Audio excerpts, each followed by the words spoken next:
Shooting করতে গিয়ে পানিতে ডুবে মারা গেছেন অভিনেতা রাহুল অরণ্যোদয় বন্দ্যোপাধ্যায়।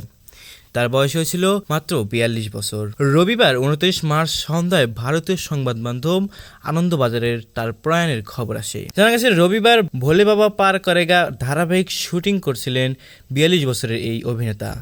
তালসারিতে পানিতে নেমে তলিয়ে গেলে টেকনিশিয়ানরা তাদেরকে উদ্ধার করে। পরে দীঘা হাসপাতালে তাকে নিয়ে যাওয়ার পথেই তার মৃত্যু হয়েছে বলে শোনা যাচ্ছে।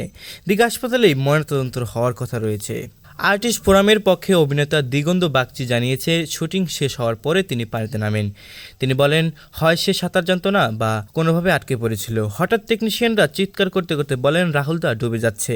তখন উদ্ধার করা হয়, তখনও বেঁচে ছিল, কিন্তু হাসপাতালে নিয়ে যাওয়ার পথে তাকে মৃত ঘোষণা করা বলে গণ্য করা হয়। শুটিং করতে গিয়ে মারা গেছেন এমনটাই খবর উঠে আসে রাহুলদার মৃত্যুর ঘটনা নিয়ে। এই ঘটনাকে আপনি কিভাবে দেখছেন? এই ঘটনাটা কি আসলেও কোনো দুর্ঘটনা নাকি এর পিছনে বড় কোনো হাত রয়েছে? আপনার কি মনে হয় তা জানিয়ে কমেন্ট করতে পারেন আমাদের কমেন্ট বক্সে।